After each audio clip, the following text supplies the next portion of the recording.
ओम नमो भगवते वासुदेवाय। सर्वप्रथम आप सभी को पाप मोचनी एकादशी की हार्दिक शुभकामनाएं। यथा नाम तथा गुण, अर्थात जैसा एकादशी का नाम है वैसा ही उसका गुण भी है। धर्मराज युधिष्ठिर बोले कि हे भगवान, मैंने फाल्गुन माह की शुक्ल पक्ष की एकादशी का महात्म्य सुना। अब आप चैत्र माह के कृष्ण पक्ष की एकादशी के बारे में बतलाइए। इस एकादशी का नाम और किस विधि से इसको किया जाता है, सब कुछ सविस्तार पूर्वक कहिए। भगवान श्री कृष्ण बोले कि हे राजन, एक समय में मानधाता ने लोमस ऋषि से ऐसा ही प्रश्न पूछा था। तब लोमस ऋषि ने उत्तर दिया, तो वही मैं तुमको कहता हूँ। हे राजन, चैत्र माह के कृष्ण पक्ष की एकादशी का नाम पाप मोचनी है। इस व्रत के प्रभाव से मनुष्यों के महापाप और अनेक प्रकार के पाप तथा पूर्वजों के भी कोई पाप हैं तो वो भी नष्ट हो जाते हैं।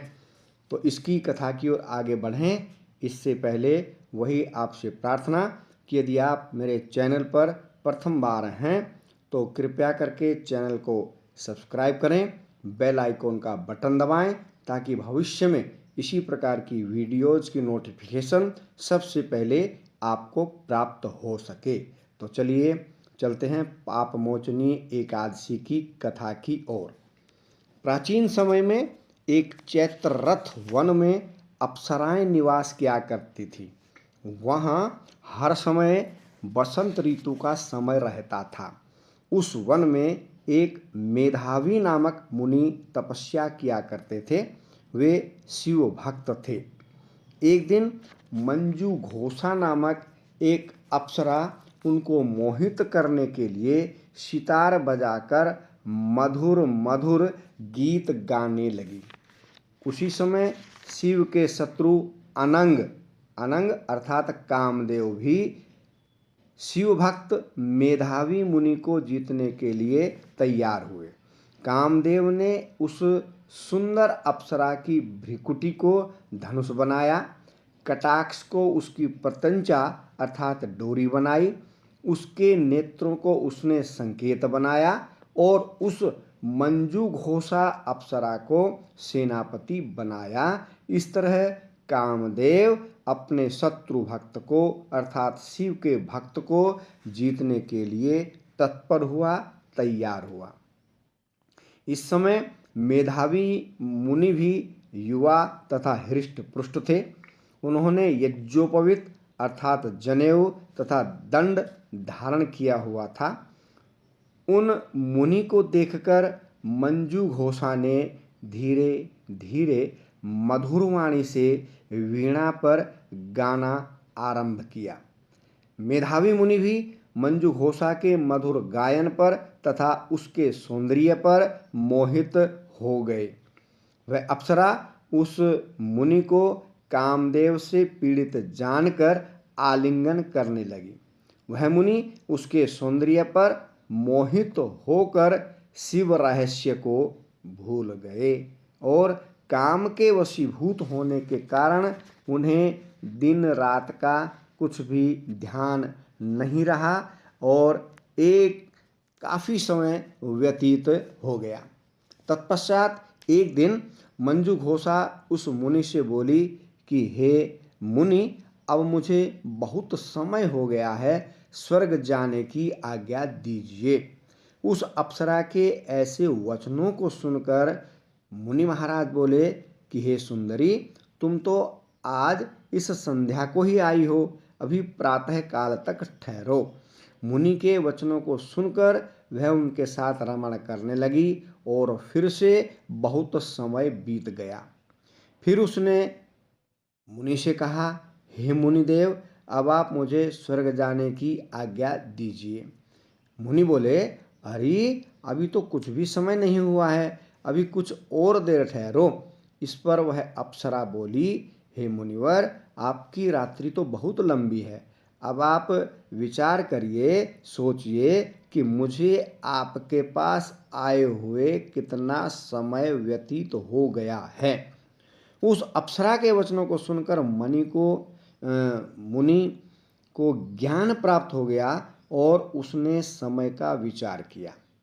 तब रमण करने के समय का प्रमाण समय निकाला तो 57 साल 7 माह और 3 दिन ज्ञात हुए। पता चले कि इतना समय व्यतीत हो गया है।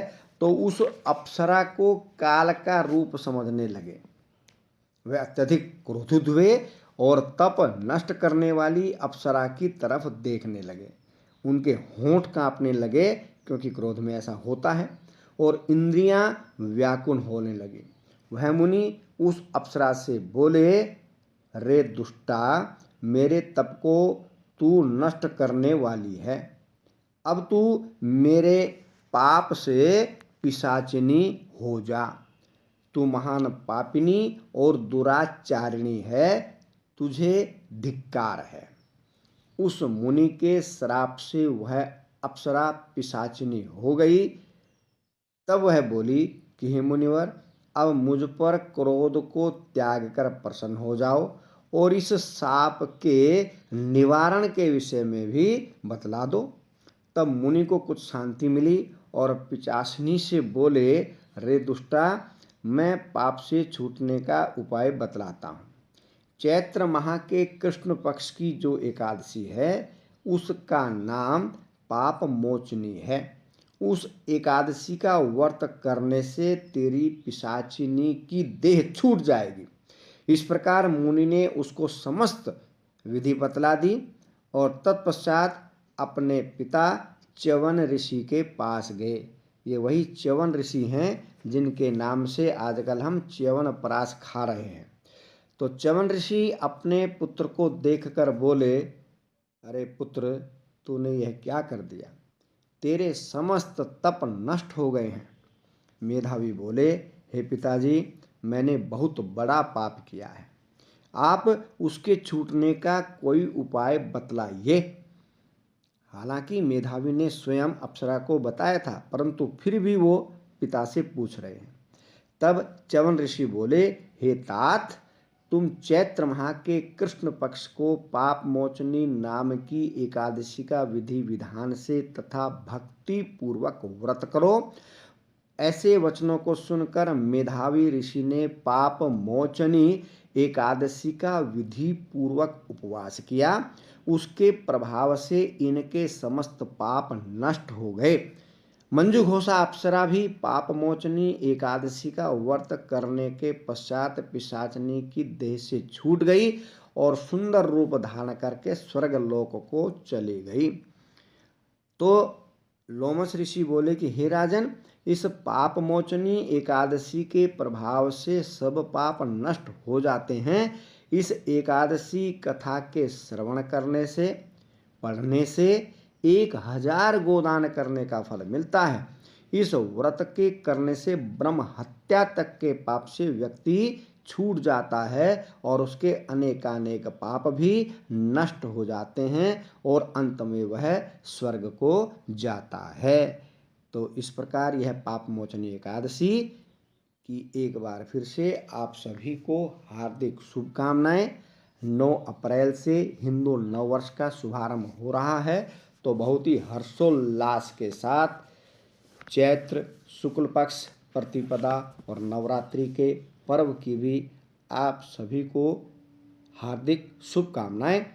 नव वर्ष की वीडियो को 9 अप्रैल को अवश्य देखिएगा। इन्हीं सब शुभकामनाओं के साथ एक बार फिर से आप सभी का बहुत बहुत धन्यवाद।